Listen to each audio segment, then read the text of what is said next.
And we are back with more anime horror movies to boot. We love how passionate and excited folks are about these videos. Just make sure, when you're making recommendations in the comments, you're on theme. I saw a whole lot of anime series recommendations down there last time, and that's a whole other video. Go watch that. Regardless, let's get to some anime horror movies. That's right, it's time for the top 5 best anime horror movies you need to watch, part 2. Perfect. Here we go. Coming in number 5, we've got Dead Space Downfall. If you're a fan of the Dead Space games and haven't seen this flick yet, drop what you're doing and go watch it, like right now. You're missing out on some top-notch stuff, and by top-notch I do mean extremely gruesome and gory. Did you really expect anything else from an animated adaptation of Dead Space? We kick off with a pretty standard sci-fi intro. We've got a little bit of 2001: A Space Odyssey, we got a little bit of Alien, we got a little bit of The Thing, Event Horizon, and more mixed in there. But all this borrowing and possibly stealing definitely allows for some ludicrous alien action later on. And that's what we're all here for anyways, isn't it? This isn't the high-tension scare fest that most would expect from a Dead Space movie. Instead, it turns into a visceral, alien-fueled action movie of the highest caliber. Subtlety? What's that? We want to see more faces torn off, people sliced in half, skulls exploding,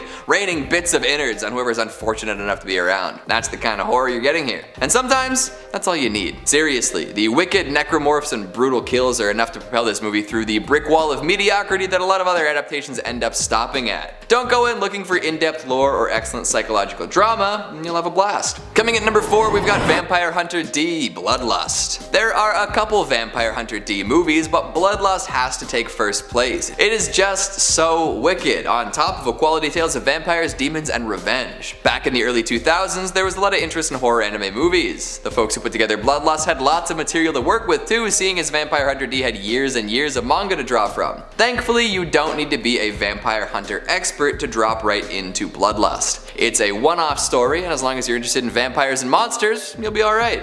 What sets us apart from many other movies is the incredible animation. While attempting to snag the rights to Wicked City, which we'll talk about in a bit, production company Madhouse was also interested in hunting some vampires. They got a hold of director Yohiaki Kawajiri and got Yoshitaka Amano of Speed Racer fame to design the main character. So of course, this flick is pure eye candy. Every monster, man, and murderer that shows up is unique and fascinating. Even the side characters have a whole lot to offer, which happens a lot less than it should in the realm of horror anime. Like, it's actually sort of nuts how many unique creatures are introduced throughout the runtime of this movie, and that is just the start. The action sequences are literally out of this world. So many insanely wicked fight scenes featuring some of the most insane swordplay of the era. It's cool, brutal, and beautiful all at once. It holds up super well even today. It might seem like this is just a crazy action adventure under the guise of a vampire flick, but there's plenty of tension and terror too. At its heart, Vampire D: Bloodlust is indeed a vampire movie. All the hallmarks of a good blood-sucking horror are here with the added benefit of crazy anime fight scenes.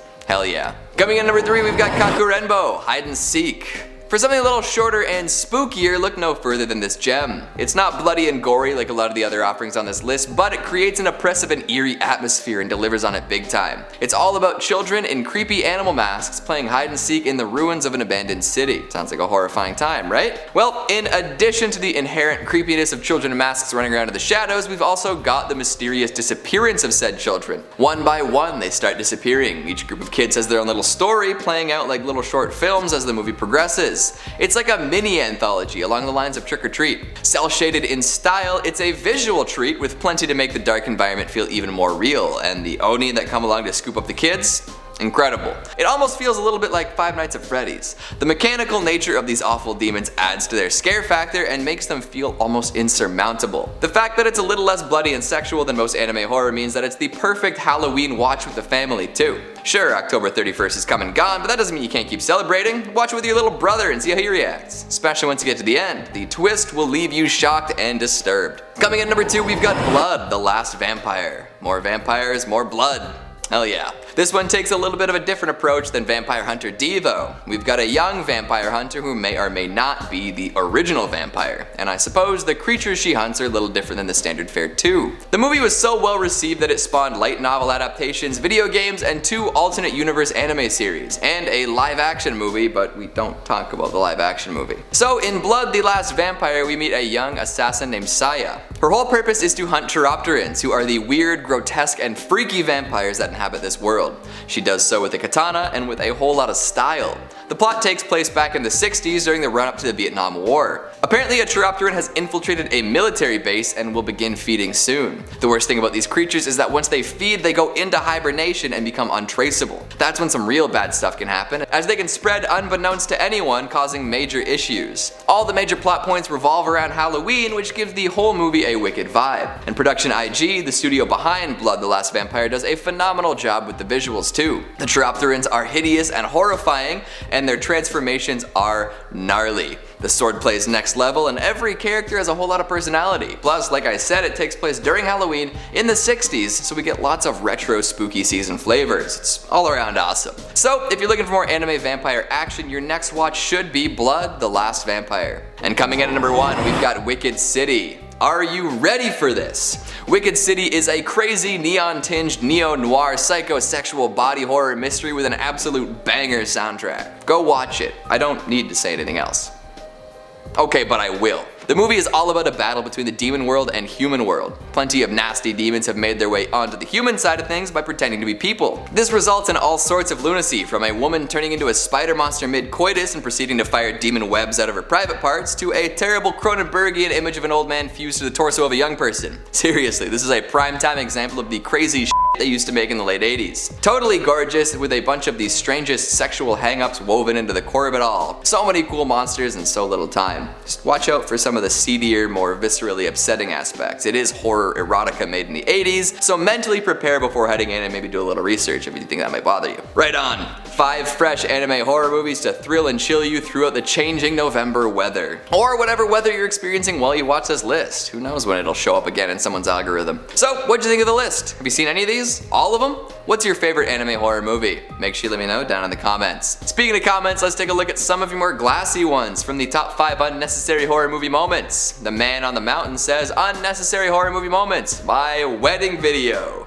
Heyo, wife bad, am I right, fellas? Corpse Desecrator says Silent Night, Deadly Night 2 with all the flashbacks / scenes from the OG movie, no lie, taking up half the movie. The Wicker Man remake with the legendary scene of Nicolas Cage, not the bees. Counterpoint, Silent Night, Deadly Night 2 would not exist without those flashbacks, therefore removing Garbage Day from the horror movie oeuvre. Totally necessary. The bees scene in The Wicker Man defined an era of memes, therefore totally necessary. Epsilon Zero says, remember that most important of narrative driving devices? No reason. Ah, the classic. Although in most cases it is good to roll with whatever's happening, isn't it fun to point these out from time to time? Rocky Cano says, I always love Keegan's sign-offs at the end of each video. Well, I'm glad somebody appreciates them. Brinley Booch says, I'm going to go around everywhere going big box, then just leave. Make sure you're being mindful of where you're shouting that. Some people might take offense. And that's all the time we have for today. I'm gonna go ice skating on a partially frozen pond. Thanks for watching, and I'll see you next time. But all this borrowing and possibly stealing definitely allows. This isn't the high tension scare fest that most fans would expect from a Dead Space. It's not a game, it's a movie. It's just so wicked. On top of a quality tale of vampires, demons. What am I trying to say here? On top of it, alright. So they got a hold of director Yohiaki Kawajiri and Yoshitaka Amanto. Alright, let's see if I can get this in one go. They got a hold of director Yohiaki Kawajiri and Yohiaki Kawajiri. Okay. Almost feels like a Five Nights at her whole purpose is to hunt. Oh, how do I say this again? I looked this up so many times. Chiropterans? Chiropterans? Is it like chur? No, it's because I thought it was like it'd be like a chirop at first, but no, it's like a chiropteran. I think it's, yeah, no, chiropterans. Okay, good, I wrote it in. Cool. Chiropterans. Okay. Apparently a chiropteran has infiltrated the. Whoa, I didn't even write in that it takes place in a military base. So I've said this and I'm a fool. It's fine. This results in all sorts of lunacy, from a woman turning into a spider monster mid-coitus and proceeding to fire demon webs out of her private. Nope. This results in or whenever you're experiencing. Nope. Or whatever. Happening. Isn't it fun to point these times?